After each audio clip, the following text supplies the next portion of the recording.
Hello guys, क्या तुम लोगों ने एक ऐसा पाथवे के बारे में सुना है जिसमें एक बंदा पूरी दुनिया के रूल्स को अपने हिसाब से तोड़ मरोड़ सकता है, लॉस को एक्सप्लॉइट कर सकता है, फिजिक्स में लूप होल्स ढूंढ सकता है, डेथ उसके सामने कुछ नहीं है। एलओटीएम में 22 पाथवेज हैं और इनमें से कुछ पाथवेज ऐसे हैं जो सिर्फ पावरफुल नहीं, फिलोसॉफिकली भी एक अलग लेवल पे खड़े हैं। आज हम बात करने वाले हैं ब्लैक एम्परर पाथवे की, वो पाथवे जिसके बारे में खुद क्लाइंट मोरेटी ने सोचा था as expected of the black emperor pathway. It finds loopholes in order while it appears domineering. Guys, video में आगे बढ़ने से पहले एक बार सोचो इसके बारे में। ये पाथवे ऑर्डर्स को यूज नहीं करता, ये ऑर्डर्स के अंदर छुपे क्रैक्स को यूज करता है। ऑर्डर का मास्क पहन के उसके अंदर एक पूरी सिस्टम को अपने फेवर में मोड़ देता है। यह है दी अनार्की ग्रुप का सबसे खतरनाक मेंबर। तो चलो शुरू करते हैं। सबसे पहले ये समझो, ब्लैक एम्परर पाथवे बिलोंग करता है दी अनार्की ग्रुप को, और दी अनार्की ग्रुप यानी एक ग्रुप है जिसमें दो पाथवे हैं, ब्लैक एम्परर और जस्टिसियर। ये दोनों एक साथ हैं बिकॉज इनके थीम्स कनेक्टेड है। एक ऑर्डर बनाता है, दूसरा उसके लूप होल्स को एक्सप्लॉइट करता है। इनकी करस्पॉन्डिंग सेफिरा यानी डिवाइन रियल्म है नेशन ऑफ डिसऑर्डर। और अगर तुम्हें नहीं पता डिवाइन रियल्म क्या होता है तो Sephira castle, nation of disorder, river of eternal darkness, ये सब एलओटीएम में डिवाइन रियल्म्स हैं। जैसे एक गॉड का घर होता है वैसे ही पाथवे की एक सेफिरा होता है और इसका सिंबल है दी एम्परर, टैरेट का फोर्थ मेजर आर्केना कार्ड। सोचो एक ऐसा आदमी जो एक बैरन माउंटेन पे बैठा थ्रोन पर, एक हाथ में एंग सेप्टर, दूसरे में दुनिया का ग्लोब, और वो अनयील्डिंग पावर का सिंबल है। पर ये पाथवे जो करता है वो बिल्कुल अलग है इस इमेज से। बाहर से ये लगता है एक डोमिनेटिंग ऑर्डर लविंग पाथवे, पर अंदर से ये हर रूल का लूप होल्स ढूंढता है, हर लॉ को एक्सप्लॉइट करता है। ये ऑर्डर का शैडो है, यानी जो दिखाई देता है वो ऑर्डर है, पर जो एक्चुअली है वो प्योर अनार्की है। और इस पाथवे का करस्पॉन्डिंग आउटर डियटी है सन ऑफ कैओस, और आउटर डियटी यानी वो बीइंग्स जो अर्थ के बाहर है, एस्ट्रल बैरियर के पार, और जिनकी पाथवे से बियॉन्डर्स करप्टेड हो सकते हैं। सन ऑफ कैओस इस पाथवे का ओरिजिन है। पर एक इंटरेस्टिंग चीज, सन ऑफ कैओस फिलहाल साइलेंट है, उसकी कॉन्शियसनेस एक मैजिक विशिंग लैम्प्स के अंदर सील है। इसका मतलब इस पाथवे के बियॉन्डर्स कंपैरेटिवली सेफ हैं करप्शन से, जैसे जस्टिसियर पाथवे लोग भी हैं। और इसका अबव द सीक्वेंस यानी सीक्वेंस 0 के बाद का लेवल है द अनार्की इटसेल्फ। तो गाइस, वीडियो में आगे बढ़ने से पहले मैं तुमको ना इस पाथवे के सारे सीक्वेंस के नाम बता देता हूँ, और एक और फन फैक्ट बताता हूँ। इस पाथवे के जो नाम है ना उसमें सफिक्स नहीं था, जैसे corruption, confusion, the fallen, disorder, बस इतना ही था। पर बियॉन्डर्स ने इसके आगे खुद नेम्स ऐड कर दिए, जैसे डिवोनस पाथवे के साथ हुआ था। तो मैं तुमको सारे इस पाथवे के सारे सीक्वेंस के नाम बता देता हूँ। सीक्वेंस 9 है लॉयर, सीक्वेंस 8 है बारबेरियन, सीक्वेंस 7 है ब्राइबर, सीक्वेंस 6 है बैरन ऑफ करप्शन, सीक्वेंस 5 है मिंटर ऑफ डिसऑर्डर, सीक्वेंस 4 है earl of the fallen, sequence 3 है फ्रेंजियड मेज, सीक्वेंस 2 है ड्यूक ऑफ एंट्रोपी, और सीक्वेंस 1 है प्रिंस ऑफ एबोलिशन, और सीक्वेंस 0 है ब्लैक एम्परर। अब ये नेम सुन के तुमको लग रहा होगा कि ये पाथवे कितना मिक्स्ड है, सीक्वेंस 9 लॉयर और सीक्वेंस 8 बारबेरियन। बट तुम लोग चिंता मत करो, जैसे जैसे हम इस वीडियो में आगे बढ़ेंगे तुमको ये सब सेंस बनाने लगेगा कि ये क्यों ऐसा है और ये कितना परफेक्ट कॉम्बिनेशन है। तो पहले हम लोग एबिलिटीज के बारे में बात कर लेते हैं, लाइक हर सीक्वेंस के पावर्स के बारे में। तो हम लोग सबसे पहले स्टार्ट करते हैं एकदम बॉटम से, सीक्वेंस 9 से, ठीक है। तो सीक्वेंस 9 है लॉयर, तो और इसकी पहली एबिलिटी है एलोक्वेंस। और जब मैं कहता हूँ एलोक्वेंस, मत सोचना कि बस ये अच्छा बोलना है, ये एक जेन्युइन सुपरनैचुरल पावर है। लॉयर्स के वर्ड्स, एक्शन और एस्टैब्लिश प्रोसेसेस, ये सब मिलके दूसरों के थॉट्स, जजमेंट्स और कंक्लूजन्स को डायरेक्टली इन्फ्लुएंस करते हैं। अगर तुमको सिंपल वर्ड्स में कहूँ तो तुम एक लॉयर से बात कर रहे हो और वो बिना किसी ऑब्वियस मैजिक के तुम्हारे दिमाग को स्लोली अपने तरफ झुकाता है। तुम उसके बात पे अग्री करने लगते हो, तुम उस पे ट्रस्ट करने लगते हो। मैं तुमको इस बात का एक प्रूफ देता हूँ। नोवेल में एक सीन था जब क्लाइन एक लॉयर से डील कर रहा था और एक बड़ा फाइनेंशियल ट्रांजैक्शन पे उसने बिना किसी हेजिटेशन के इंस्टेंटली अग्री कर लिया, और बाद में उसने रियलाइज किया कि उसे बिल्कुल ऐसा नहीं करना चाहिए था। वो एलोक्वेंस था। सबसे स्केरी पार्ट, तुम्हें ये एक्टिवेट करने की जरूरत नहीं है, ये खुद ब खुद ट्रिगर हो जाता है, खुद एक्टिवेट हो जाता है, और इसे कोई स्पिरिट इंट्यूशन जैसे एबिलिटीज से भी पकड़ नहीं सकता है। और इसका दूसरा एबिलिटी है लॉ प्रोफिशिएंसी, और ये पावर भी बहुत इंटरेस्टिंग है। लॉयर वेरियस सोशल रूल्स और लॉस के अंदर लूप होल्स ढूंढता है और उसको फिर एक्सप्लॉइट करता है। ये इसका एक एक्सेप्शनल स्किल है। वो लॉ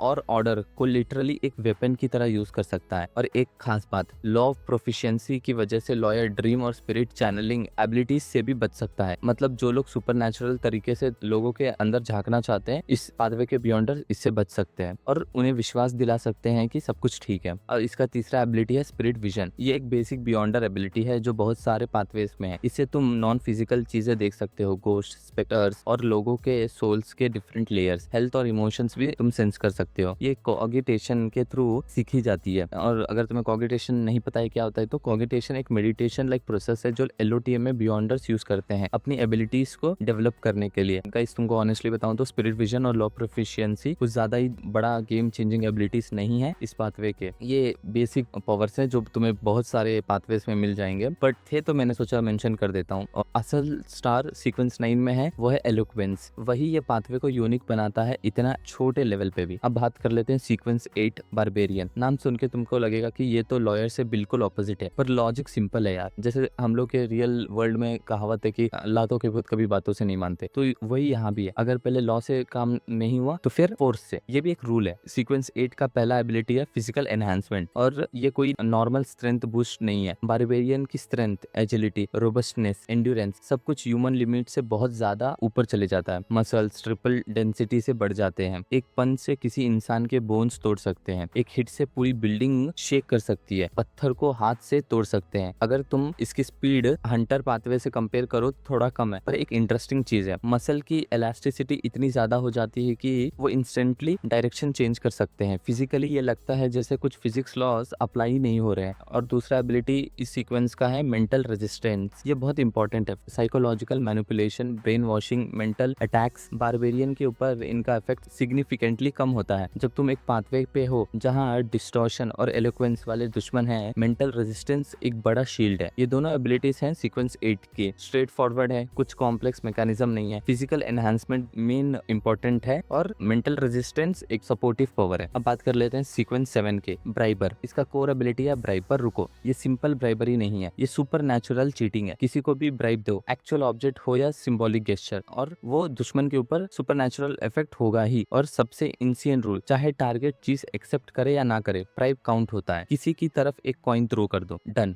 वो उठाए या ना उठाए फर्क नहीं पड़ता, ब्राइब रजिस्टर हो गया है। अब ये ब्राइब 4 तरीके के होते हैं और ये सब अलग अलग सिचुएशंस में काम आते हैं। पहला टाइप है ब्राइब वीकन। टारगेट का अटैक, डिफेंस और कंट्रोल सिग्निफिकेंटली लोअर हो जाता है। एक टाइम पीरियड के लिए डायरेक्ट फाइट में एज मिलता है। अब दूसरा टाइप है ब्राइब चार्म। टारगेट के मन में तुम्हारे लिए एक स्ट्रॉन्ग पॉजिटिव फीलिंग आ जाती है। तुम्हारे अगेंस्ट जाना उनके लिए एक इमोशनली मुश्किल हो जाता है। एक रेयर कंडीशन में टारगेट अपने ही अलाइज पे पलट कर अटैक कर सकता है। इमेजिन करो दुश्मन के सोल्जर्स अपने ही टीम को मार देंगे, तो तुम्हारे लिए कितना अच्छा होगा, क्योंकि तुम उन्हें ब्राइब किए हो। अब तीसरा टाइप है ब्राइब एरोगेंस। टारगेट एरोगेंट बन जाता है, इंटेलिजेंस उसका ड्रॉप हो जाता है, रॉन्ग डिसीजंस लेने लगता है, अपने सिचुएशंस का गलत जजमेंट करता है। ये पावर से तुम एनिमी को उसी के हाथ से हरा सकते हो। और फिर लास्ट है ब्राइब कनेक्शन। टारगेट और तुम्हारे बीच एक मिस्टिकल लिंक बन जाता है, एक रिलेशनशिप एस्टेब्लिश हो जाता है। ये शॉर्ट टर्म में यूटिलिटी नहीं दिखाता है, पर हाई सीक्वेंस में ये कनेक्शंस बहुत कम आते हैं। और तुमको ये पता चल जाएगा आगे वीडियो में कि क्यों ये इतना इंपॉर्टेंट है। और ये पावर्स एक पॉलिटिकल मैनिपुलेशन है सुपर नेचुरल लेवल पे। और सीक्वेंस 7 कहीं तक था। अब बात कर लेते हैं सीक्वेंस 6 का, बैरन ऑफ करप्शन। पहली एबिलिटी फिजिकल एनहांसमेंट को और अपग्रेड कर देता है। पंच अब लिटरली कैनन बॉल जैसे फील होते हैं, पूरी बिल्डिंग एक हिट में शेक हो सकती है। दूसरी एबिलिटी है वीकनेस डिटेक्शन। टारगेट की वीकनेस और फ्लॉस डायरेक्टली सेंस कर सकते हैं। एनिमी में कहां से अटैक करना है ये ऑटोमेटिकली पता चल जाता है। कॉम्बैट में यूजफुल है बट ज्यादा इंपॉर्टेंट नहीं है। तीसरी पावर है और ये बहुत इंपॉर्टेंट पावर है, डिस्टॉर्शन। डिस्टॉर्शन इस पाथवे का सिग्नेचर मूव है और यहाँ से ये और इंपॉर्टेंट हो जाता है। बैरन ऑफ करप्शन एक टारगेट के वर्ड्स, एक्शंस या इंटेंशंस को डिसॉर्ट कर सकता है। जैसे तुमने कुछ कहा पर बैरन ने उसकी मीनिंग को तोड़ मरोड़ के कुछ और बना दिया। ये तुमने कुछ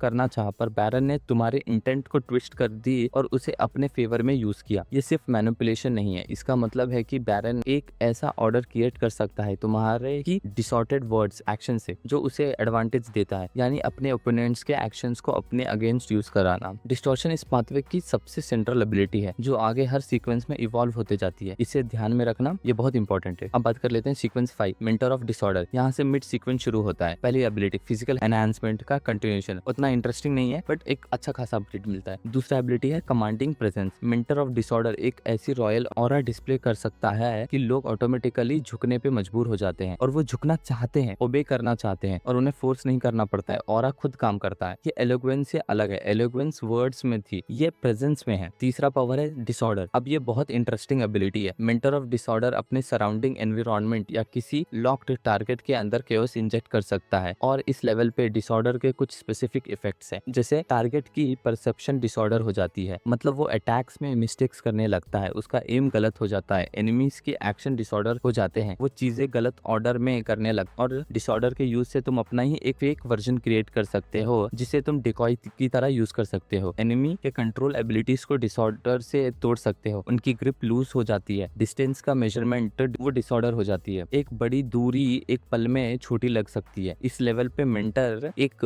वास्ट डिस्टेंस को सिर्फ कुछ कदम में कवर कर सकता है। ये सब सिर्फ परसेप्शन और डिस्टेंस के लेवल पे है अभी, पर आगे और एक्सपेंड होगा। और चौथा पावर है डिस्टॉर्शन का अपग्रेड। अब मेंटर सिर्फ वर्ड्स या एक्शंस डिसऑर्ड नहीं करता, वो कॉन्सेप्ट ऑफ सेल्फ और टारगेट को डिसऑर्ड कर सकता है। डैमेज, कर्सेस, डिसीज 50-50% शेयर हो जाते हैं दोनों के बीच। मतलब अगर तुम पे कोई अटैक होगा तो मेंटर उसे डिसऑर्ड करके आधा अपने अटैकर पे भी डाल सकता है। नोवेल में एक सीन था, लॉचकट सियाकाम ने एक डोर बंद करने के कॉन्सेप्ट को डिसऑर्ड किया। उसने उस जगह को सील कर दिया, अंदर और बाहर को आइसोलेट कर दिया और प्रैक्टिकली एक इनविजिबल वॉल बना दिया जो काफी सल्फर फायरवॉल्स रोक सकती थी। ये डिस्टॉर्शन की ग्रोइंग पावर का डेमोन्स्ट्रेशन है। अब हम clearly mid to high sequence territory में आ चुके हैं। तो अब बात करते हैं sequence 4, all of the fallen. और इस सीक्वेंस पे एबिलिटीज वाइल्ड हो जाते हैं। पहला है एक्सप्लॉइट। ये इस पाथवे की सबसे फिलोसॉफिकली इंटरेस्टिंग एबिलिटी है। अब तुम लोग इसको अच्छे से समझना। हर चीज के रूल्स होते हैं, फिजिक्स के रूल्स, स्टेट्स के रूल्स, एक्शन के रूल्स। नॉर्मल इंसान के लिए ये रूल्स फिक्स्ड हैं। अगर तुम जंप करो तो नीचे आना ही पड़ेगा क्योंकि ग्रेविटी एग्जिस्ट करती है। पर ऑल ऑफ द फॉलन वो किसी भी स्टेट के रूल्स को डायरेक्टली एक्सप्लॉइट कर सकता है, एक्सटेंड कर सकता है, शॉर्ट कर सकता है, अपने हिसाब से मोड़ सकता है। एग्जाम्पल के लिए अगर इस सीक्वेंस के बियॉन्डर्स जंप करते हैं और वो हवा में है तो वो इस स्टेट को एक्सप्लॉइट कर सकते हैं और इसे एक्सटेंड कर सकते हैं। नीचे आने की जरूरत नहीं है, वो इफेक्ट डाल सकते हैं फ्लोटिंग का, फ्लाइट का, फिर जंप की प्रोसेस को भी एक्सप्लॉइट कर सकते हैं और ये सूडो फ्लाइट बन जाता है। ये लोग ग्रेविटी के अंदर एक लूप होल ढूंढते हैं और उसको स्ट्रेच कर देते हैं। दूसरा एबिलिटी है मैग्नीफाई। ये एक्सप्लॉइट का क्रिएटिव एक्सटेंशन है। किसी भी एक्शन के स्टेट को मैग्नीफाई कर देते हैं, उसका इफेक्ट ड्रामेटिकली स्केल हो जाता है। कुछ एग्जांपल्स देता हूँ मैं, तुम लोग सच में शॉक हो जाओगे। जैसे ग्रैबिंग, अगर तुम इस एक्शन को मैग्नीफाई करोगे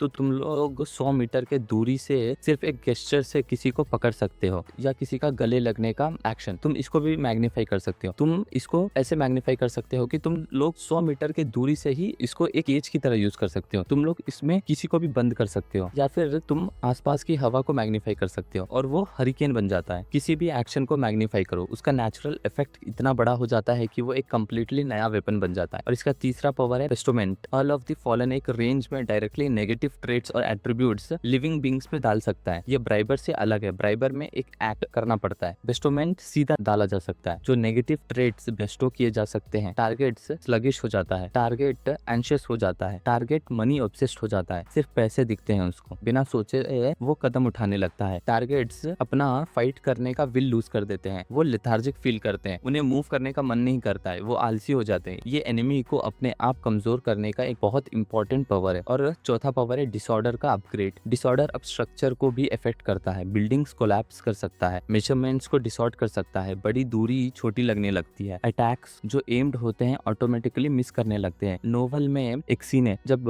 कोनास किलगोर ने डिसऑर्डर यूज किया एक कंसील्ड वर्ल्ड के पैटर्न्स को समझने के लिए और एग्जिट ढूंढने के लिए। डिसऑर्डर को इंफॉर्मेशन टूल की तरह यूज किया उसने। और पांचवा पावर है डिस्टॉर्शन का अपग्रेड। अब डिस्टॉर्शन में बहुत सारे इंपॉर्टेंट चेंजेस आ जाते हैं। ऑल प्रोजेक्टाइल्स की ट्रैजेक्टरी डायरेक्टली डिसऑर्ट कर सकता है, मतलब बुलेट आ रही है तुम्हारी तरफ, ऑल डिसऑर्ट कर सकता है। बुलेट अपना रास्ता भूल जाती है, वो सिर्फ ट्रैजेक्टरी नहीं, किसी की मूव करने का इंटेंट भी डिसऑर्ट कर सकता है। और एक बार डिसऑर्ट हो गई तो वो रुक नहीं सकती। नोवेल में नास्ट सोलोमन ने क्लाइन के आगे बढ़ने के इंटेंट को डिसऑर्ट किया। क्लाइन रुकना चाहता था पर रोक नहीं पा रहा था खुद को, फर्क नहीं पड़ता कि वो क्या सोच रहा था, इंटेंट डिसऑर्ट हो जाते हैं। अब बात करते हैं सीक्वेंस 3, फ्रेंजियड मेज। ये एंजल सीक्वेंस है और एंजल लेवल पे चीजें एक अलग ही लेवल पे चले जाती हैं। पहला पावर है गिगेंटिफिकेशन। बॉडी का साइज बढ़ा सकते हो, हाइट्स इंक्रीज कर सकते हो। स्ट्रेट फॉरवर्ड है, ज्यादा इंटरेस्टिंग नहीं है, बस एक फिजिकल कॉम्बैट टूल है। तो अब आगे बढ़ते हैं। दूसरा पावर है वॉइस ऑफ अथॉरिटी। फ्रेंजियड मेज की आवाज स्पिरिचुअल बॉडीज को ट्रेम्बल कर सकता है। सबऑर्डिनेट्स पे एक ट्रिमेंडस प्रेशर आ जाता है। वो लोग फील करते हैं कि उन्हें ऑर्डर को फॉलो करना है, वो लोग अपना सर भी नहीं उठा पाते हैं। ये कमांडिंग प्रेजेंस का इवॉल्व फॉर्म है। अब सिर्फ ऑरा नहीं, आवाज भी वेपन बन जाता है। अब तीसरा पावर है प्रेयर रिस्पॉन्स। सीक्वेंस 3 बियॉन्डर्स एक रेंज के अंदर प्रेयर सुन और रिस्पॉन्ड कर सकते हैं। ये एक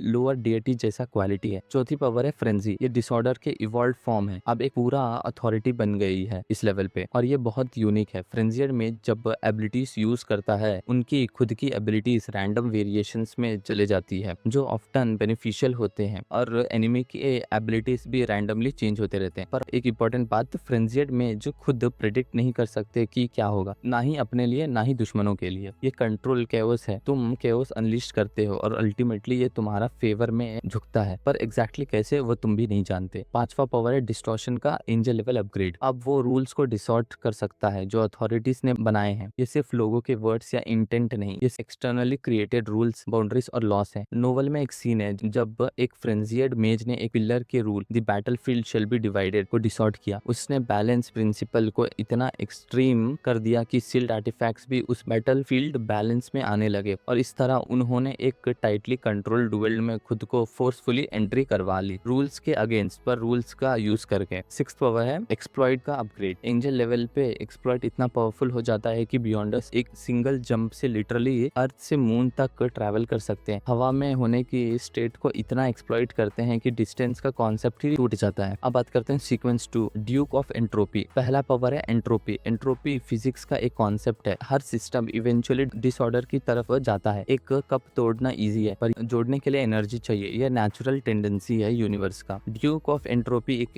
एरिया में इंड्यूस करता है लॉजिक, एनर्जी, फिजिक्स सबकी प्रिडिक्टेबिलिटी खत्म होने दी है। एनिमी जितना देर तक लड़ेगा उतना ही उसकी एबिलिटीज, थॉट स्टेट्स ज्यादा रैंडम और अनकंट्रोलेबल होते जाती है। वो अपने आप एक स्ट्रेंज एक्सटेंशन जैसे स्टेट में गिरने लगता है। मतलब जितना ज्यादा वो लड़ेगा उतना ज्यादा वो हारता जाएगा। दूसरा पावर है एंट्रोपी। एंट्रोपी इंड्यूस करने से लॉजिक, एनर्जी, फिजिक्स लूज हो जाते हैं, और तब अर्ल वाली एक्सप्लॉइट एबिलिटी इतनी पावरफुल हो जाती है कि फिजिक्स लिटरली काम नहीं करता नॉर्मली। उसी एक्सप्लॉइट से एक सिंगल जंप में अर्थ से मून, ग्रेविटी का कॉन्सेप्ट टूट जाता है। तीसरा, ब्राइब का डेमीगॉड अपग्रेड। इस लेवल पे ब्राइब की एबिलिटी और पावरफुल हो जाती है। प्लस अब ब्राइब और मैग्नीफाई को टैंडम में यूज कर सकते हैं। मतलब ब्राइब का इफेक्ट मैग्नीफाई करो। एक चार्म ब्राइब था, अब वो मैग्नीफाइड चार्म है। एक वीकन था, अब मैग्नीफाइड वीकनिंग है। अब यहाँ से कॉम्बिनेशन शुरू होता है। सिक्स्थ पावर है डिस्टॉर्शन का क्वालिटेटिव चेंज। अब वो मैरियोनेट इंटरचेंज पावर को डायरेक्टली डिसॉर्ट कर सकता है। अगर तुम्हें मैरियोनेट पावर के बारे में नहीं पता है तो वो फुल पाथवे की एक एबिलिटी है जहाँ पपेट कंट्रोल करते हैं। नॉर्मली वो कई पपेट्स के बीच फ्रीली स्विच कर सकते हैं। ड्यूक ऑफ एंट्रोपी ने इस पावर को डिसॉर्ट किया तो मैरियोनेट सिर्फ 2 पपेट्स के बीच स्विच कर सकता है, बाकी सब ब्लॉक। एक और इंसेन एप्लीकेशन, डोर बैंड करना के एक्ट से बिना कुछ फिजिकल किए सीधा थिन एयर में एक सील क्रिएट कर सकते हैं, एक इनविजिबल वॉल जो काफी पावरफुल अटैक्स रोक सकती है। अब बात करते हैं सीक्वेंस 1, प्रिंस ऑफ एबोलिशन। ये लास्ट एंजल है और ये सच में बहुत डेंजरस सीक्वेंस है। पहला पावर है ऑटोक्रेट अथॉरिटी। ये इस पाथवे की अम्ब्रेला अथॉरिटी है, शैडो ऑफ ऑर्डर का सिंबल। इसके अंदर आते हैं सब core abilities, distortion, exploit, definition, strata. ये एक ओवर आर्चनिंग कॉन्सेप्ट है जो एक्सप्लेन करता है कि ब्लैक एम्परर पाथवे को क्या रिप्रेजेंट करता है। दूसरा पावर है डिस्टॉर्शन का प्रिंस लेवल। अब एंजल लेवल डिस्टॉर्शन का प्योर कॉन्सेंट्रेटेड फॉर्म। वो अथॉरिटीज और मिस्टिकल कनेक्शंस को डायरेक्टली डिसॉर्ट कर सकते हैं। एनिमी के पावर्स उनके अगेंस्ट यूज कर सकते हैं और एक एरिया मौसोलियम के साइज तक को रियल वर्ल्ड से कंप्लीटली आइसोलेट कर सकते हैं। कोई भी नॉर्मल इंटरैक्शन उस स्पेस से नहीं हो सकती है। तीसरा पावर है डेफिनेशन और ये जनरली गेम चेंजिंग है। एलओटीएम में एक कॉन्सेप्ट है कि रूल्स वर्क करते हैं एक फिक्स्ड डेफिनेशन के ऊपर। सब्स्टिट्यूट क्या है, ओरिजिनल बॉडी क्या है, ब्राइबरी क्या है, करप्शन क्या है, ये सब फिक्स्ड डेफिनेशंस है। प्रिंस ऑफ एबोलिशन ये डेफिनेशंस खुद रिराइट कर सकता है। वो डिसाइड करता है कि सब्स्टिट्यूट क्या काउंट करता है, ओरिजिनल बॉडी कौन सी है, नॉर्मल बिहेवियर को ब्राइबरी कैसे डिफाइन करें, करप्शन की लाइंस कहाँ हैं। मतलब तुम्हारा कोई भी एक्शन टेक्निकली लीगल या इलीगल उसकी मर्जी से हो सकता है। जो भी वो डिफाइन करे वही रूल बन जाता है। रूल्स के डेफिनेशंस को तोड़ दो तो रूल्स का कोई मतलब ही नहीं रहता। सिक्स्थ पावर है स्ट्राटा। ये एक सेपरेट यूनिक अथॉरिटी है, शैडो ऑफ ऑर्डर का कॉन्सेप्ट से जन्म लेती है। प्रैक्टिकली ये एक अलग लेयर ऑफ एग्जिस्टेंस, एक अलग स्ट्रेटा क्रिएट कर सकते हैं अपने रूल्स के साथ। इस लेयर में जो रूल्स वो सेट करते हैं वही लागू होते हैं। ये एक खतरनाक एबिलिटी है। इमेजिन करो एक पॉकेट रियलिटी जहाँ सिर्फ तुम्हारे रूल्स चलते हैं। अब बात करते हैं सीक्वेंस 0, ब्लैक एम्परर। एक आदमी, black crown, black armour, black ape, ancient stone throne, cold ice, एक स्केप्टर और स्टारलाइट से लिखा। Sequence 0, black emperor. ये है पिनैकल असेंशन इफेक्ट। दुनिया खुद हिल जाती है जब कोई ब्लैक एम्परर बनता है। एडवांस करने का एक्ट खुद ही दुनिया में डिस्टॉर्शंस क्रिएट कर देते हैं। स्पिरिट वर्ल्ड ट्रैवर्सल्स डिसॉर्ट हो जाते हैं, लोग गलत जगह लैंड करते हैं या एब्रुप्टली वापस आ जाते हैं। एरर पाथवे के हाई सीक्वेंस बियॉन्डर जो वॉर्म ऑफ टाइम कमांड करते हैं, एरर पाथवे टाइम से डील करते हैं, उनका अपने वॉर्म ऑफ टाइम से कनेक्शन डिसॉर्ट हो जाती है, कमांड दे नहीं पाते वो लोग। सर्कल इनहैबिटेंट के रूल्स डिसॉर्ट हो जाते हैं, उनके लूप ट्रिगर्स नहीं होते। सर्कल इनहैबिटेंट एक सीक्वेंस जीरो एंटिटी है जो एक इटर्नल क्लोज लूप में रहती है। रूल्स तोड़ दो तो वो लूप काम नहीं करता। सिर्फ एग्जिस्ट करने से, सिर्फ एडवांस करने से दुनिया उनके अराउंड बेंड हो जाती है। अब बात करते हैं ऑटोक्रेट अथॉरिटी के बारे में। ये अब अपनी पीक पे है। डिस्टॉर्शन, एक्सप्लॉइट, डेफिनेशन, स्ट्राटा सब फुल पावर पे, और एक एडिशनल कंडीशन फुलफिल करने पे फेथ को भी डिसॉर्ट कर सकते हैं। रोजेल ने यही किया। अनसर्टेन मिस्ट के फॉलोअर्स की फेथ थी। रोजेल ने अपने पाथवेज, कनेक्शन और अनसर्टेन मिस्ट की करप्शन यूज करके उनकी फेथ को डिसॉर्ट किया। तब तक डिसॉर्ट किया जब तक वो आउटर डिएटी पे नहीं, खुद रोजेल पे सेंटर हो गए। लोग एक आउटर डिएटी को वर्शिप करते थे। ब्लैक एम्परर ने वो फेथ हाईजैक कर ली। अब वो उनका गॉड था। अब बात करते हैं रिजरेक्शन, डेथ का लूप होल, और ये उनका सबसे आइकॉनिक एबिलिटी है। ब्लैक एम्परर प्रॉपरली मर नहीं सकते अगर उनका एस्टैब्लिश ऑर्डर बाकी है तो। पहले 9 मौजोलियम्स का मतलब होता है ऐसी चीज जो पिरामिड स्टाइल में होते हैं। वो लोग अपने जिंदगी में इसे सीक्रेटली बना लेते हैं अपने सिटीजन से। मर जाए तो वो इन 9 मौजोलियम्स में से किसी एक में रिजरेक्ट करते हैं। और इसका प्रोसेस बताता हूँ मैं तुम लोगों को। यूनिकनेस बॉडी से निकल के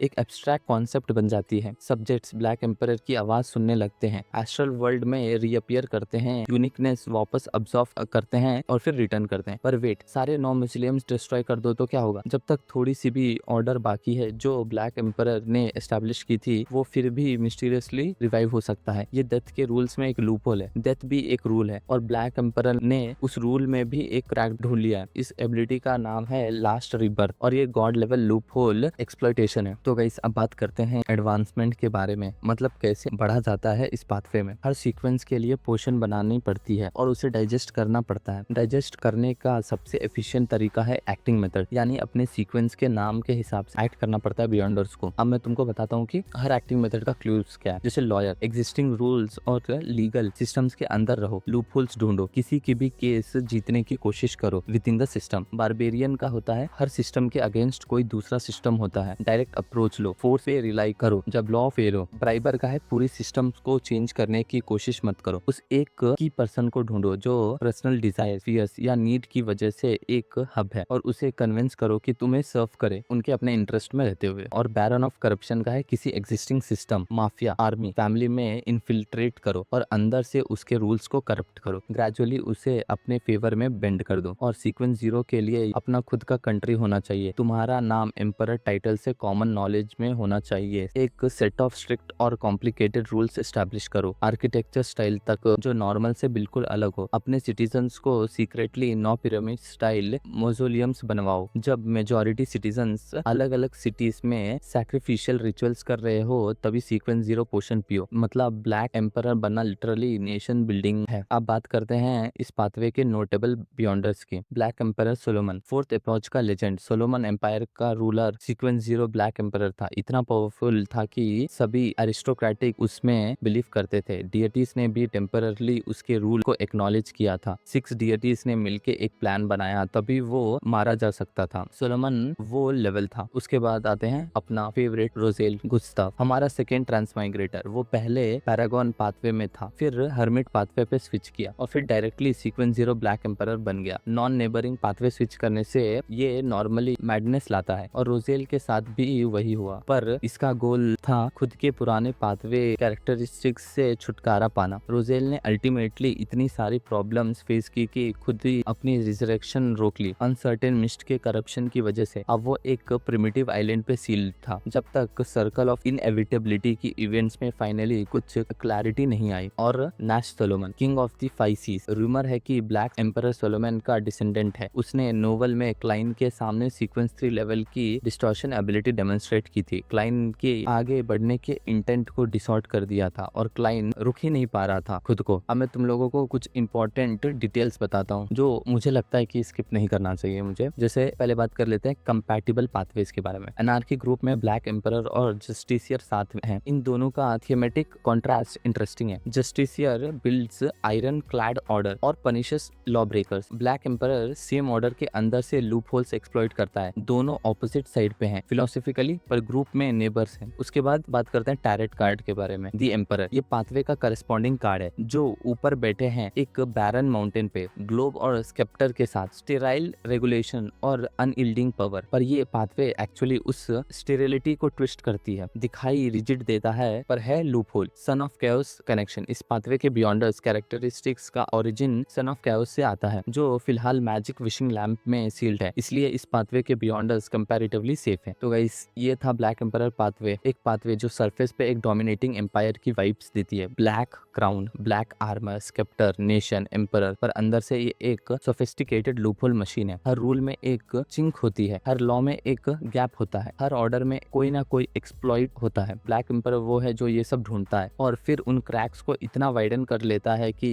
उसकी मर्जी पूरी होती है, while appearing completely with in the rules. और सीक्वेंस 0 पे वो डेथ को भी एक्सप्लॉइट कर सकता है। और सच बोलूं तो ये पाथवे मुझे पॉलिटिक्स की याद दिलाता है यार। पॉलिटिशियंस कहते हैं कि वो सिस्टम के लिए काम करते हैं, एक्चुअली वो सिस्टम के लूप होल्स में रहते हैं, और शायद इसलिए इसका करस्पॉन्डिंग कार्ड है द एम्परर गाइस। और मुझे लगता है कि अगर रियल वर्ल्ड में कोई पाथवे एग्जिस्ट करता है तो वो है द ब्लैक एम्परर पाथवे। जैसे मैंने बोला कि पॉलिटिशियंस हमें दिखाते हैं कि वो हमारे लिए काम कर रहे हैं, बट अंदर से वो लूप होल्स के फायदा उठा के अपने लिए काम करते हैं। तो मुझे तो लगता है कि यही पाथवे है जो रियल वर्ल्ड में एग्जिस्ट करता है। और तुम्हें लगता है कि कोई और पाथवे है जो रियल वर्ल्ड में एग्जिस्ट करता है, लाइक टेक्निकली या लॉजिकली, तो तुम कमेंट्स में बता देना। और अगर ये वीडियो पसंद आए तो लाइक सब्सक्राइब शेयर करके जाओ। और गाइस, तुम लोग आजकल सच में वीडियोस देख रहे हो बट लाइक सब्सक्राइब शेयर नहीं कर रहे हो, तो मैं तुम लोगों को एक गोल देता हूँ। अगर तुम इस वीडियो पे 150 लाइक्स और 50 कमेंट्स कर दोगे तो मैं जस्टिसियर पाथवे का फुल डिटेल एक्सप्लेनेशन ऐसा ही लाऊंगा। बट अगर नहीं आया तो मैं शायद थोड़ा लेट लाऊंगा या मैं कोई और वीडियो पहले ला दूं। बट अगर गोल कंप्लीट हो गया तो मैं ला दूंगा पक्का वीडियो। तो आई होप तुम लोगों को वीडियो पसंद आया हो। तो चलो, आओ जो, टाटा, बाय बाय।